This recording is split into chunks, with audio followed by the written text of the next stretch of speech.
શું કરે છે રીના? કઈ નહીં, જો ચા બનાવું છું. હા, ચા બનાવે ને તો એમાં ખાંડ ના નાખતી હો. એક મિનિટ, ખાંડ ના નાખો એટલે શું કામ કહેશો? કોઈને ડાયાબિટીસ છે કે શું?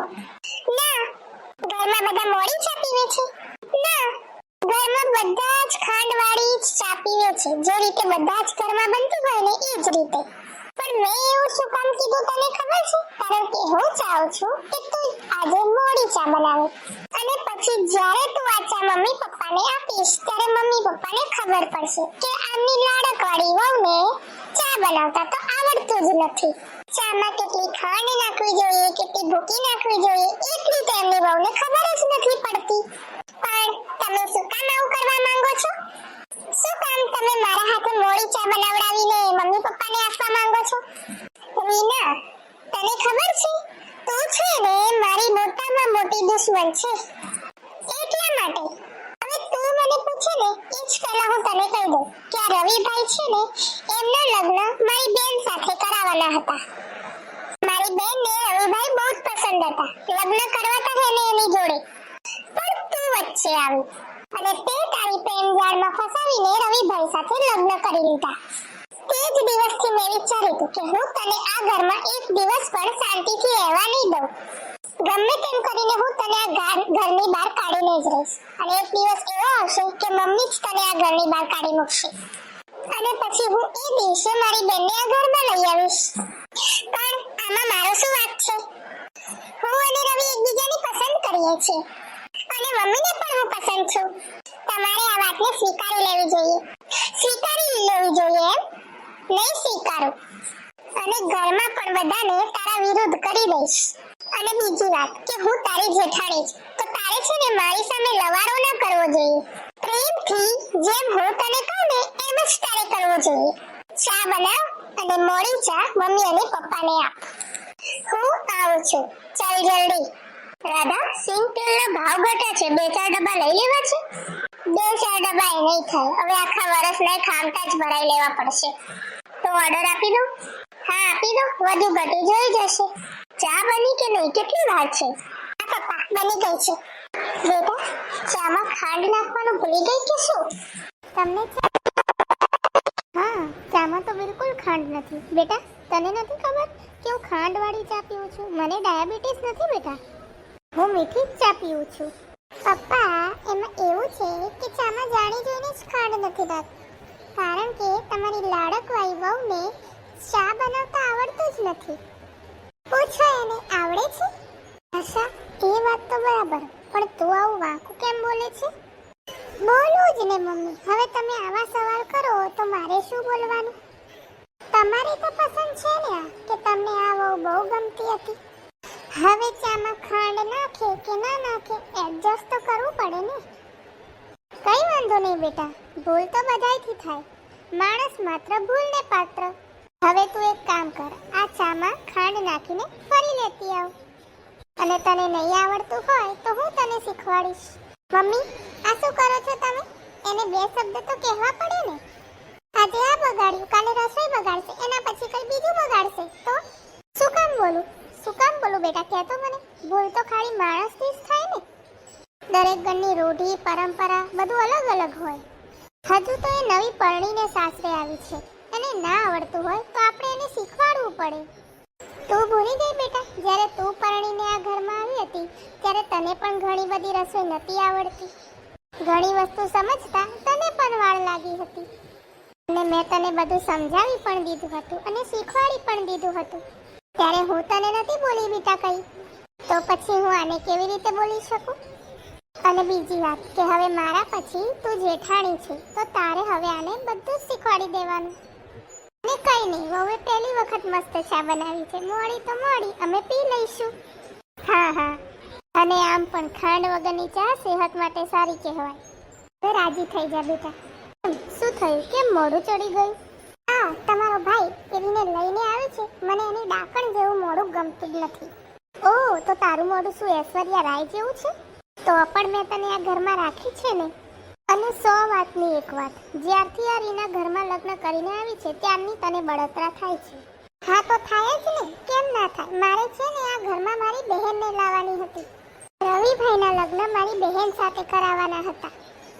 કેટલું સરસ પ્લાનિંગ હતું મારું કે બંને બહેનો એક જ ઘરમાં જઈશું, રાજ કરીશું રાજ. આથી આ ડાકણ જેવી વચ્ચે આવી ગઈ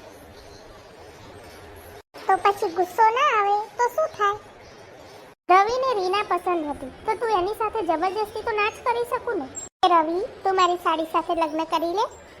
શું કામ ના કહેવાય? કહેવાય જ ને કે રવિ, તું મારી સાડી સાથે લગ્ન કરી લે તો આપણો સંસાર શાંતિથી ચાલશે. આપણે કોઈકને સમજાવીએ ને તો બધી વાત પાર પડી જાય. આપણે તો કોઈને કંઈ કેવું નથી, આપણે તો બસ મનમાં આવે એમ બધાને કરવા દેવાનું. મોટા ભાઈ છો, થોડા મોટા થઈને રહેતા શીખો. રવિએ રીના સાથે લગ્ન કરીને કંઈ ખોટું નથી કર્યું. હા, ભૂલ તો મારી જ છે કે મને આટલી મોટી દુનિયામાં બીજું કોઈ ના મળ્યું અને મેં આ ઘરમાં લગ્ન કર્યા. હવે છે ને મને બધી જ ભૂલો સમજાઈ ગઈ છે અને સારું થયું કે મારી બેન આ ઘરમાં ના આવી, નહીં તો મારી સાથે સાથે એની જિંદગી પણ બગડી જાત. અને હવે તો મારે મારું વિચારવાનું છે કે મેં લગ્ન કરીને કેટલી મોટી ભૂલ કરી છે આ ઘરમાં. હવે તો આ ઘરમાં મારે મારું વિચારવું પડશે. ઓ અચ્છા, તો હજુ ક્યાં મોડું થયું છે? તું તારે જતી રહે તારા બાપના ઘરે. હા, બોલી લીધું ને, તમે બોલી લીધું અને મેં સાંભળી લીધું. સાચું કહું ને તો આખા ઘરમાં તમે બધા સરખા જ છો, બધા જ બુદ્ધિ વગરના. એકઈને બોલવાનું ભાન નથી. ગમે તે વાત કરો ને તો બધા ભેગા થઈને કૂતરાની જેમ હાવ હાવ કરવા લાગી જાય. બોલવામાં મર્યાદા રાખજે. તું મારા વિશે ગમે તે બોલીશ ને હું સાંભળી લઈશ, પણ મારા પરિવાર વિશે હું એક શબ્દ પણ નહીં સાંભળી શકું. રીના, આ આશા તારી સાથે આવું શું કામ કરી રહી છે? શું વાંધો છે એને તારાથી? છોડો ને મમ્મી એ બધું. એ શું કામ આપણે વાત કરવી છે? મેં કીધું ને બેટા, જે કંઈ પણ વાંધો હોય તું મને જણાવ. કારણ કે હું કેટલાય ટાઈમથી જોઈ રહી છું કે આશા તારી જોડે કંઈક અજુગતું વર્તન કરી રહી છે. મમ્મી, વાત જાણે એમ છે કે હું ભાભીને પસંદ નથી, કારણ કે ભાભી રવિ સાથે એમની બેનના લગ્ન કરાવવા માંગતા હતા ને તમને અને રવિને હું પસંદ હતી. એ વાતનો મારી જોડે બદલો રહી રહ્યા છે અને ગમે તેમ કરીને એ મને વાતમાં લેવાની કોશિશ કરે છે.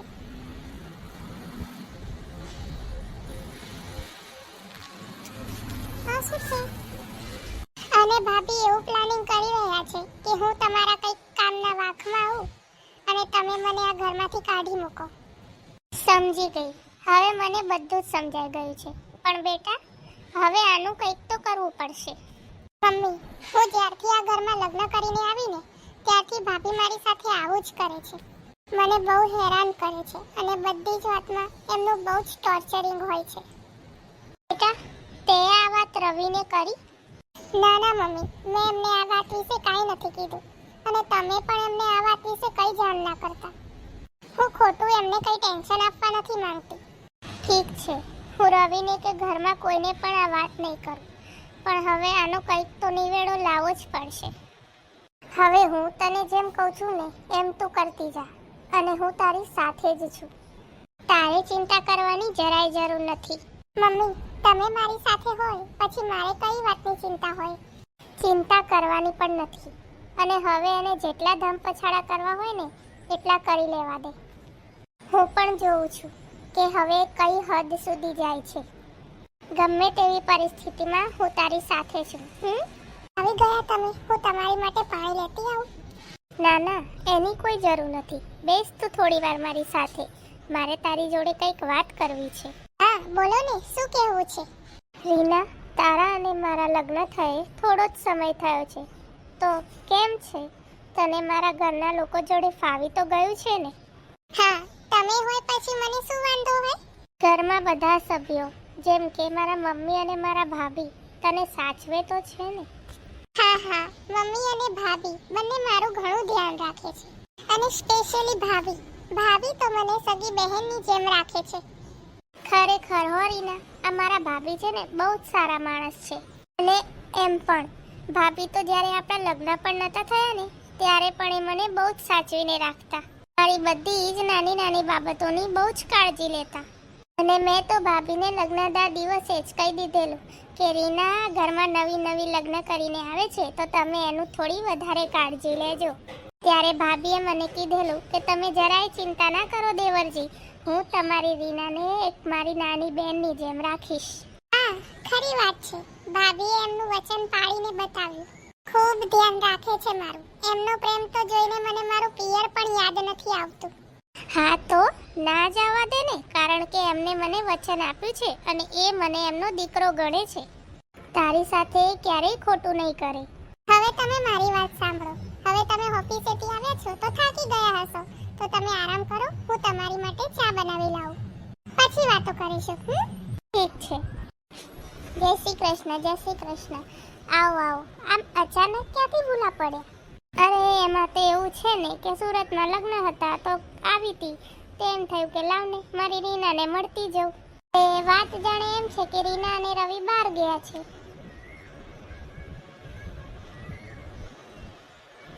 તમે રોકાઈ જ જાઓ અને રાત્રે બંનેને મળી લેજો. અરે એટલું બધું તો નહીં રોકાવાય, પણ તમે રીના આવે એટલે એટલું કહેજો કે બા આવ્યા હતા ને તારું પૂછતા હતા.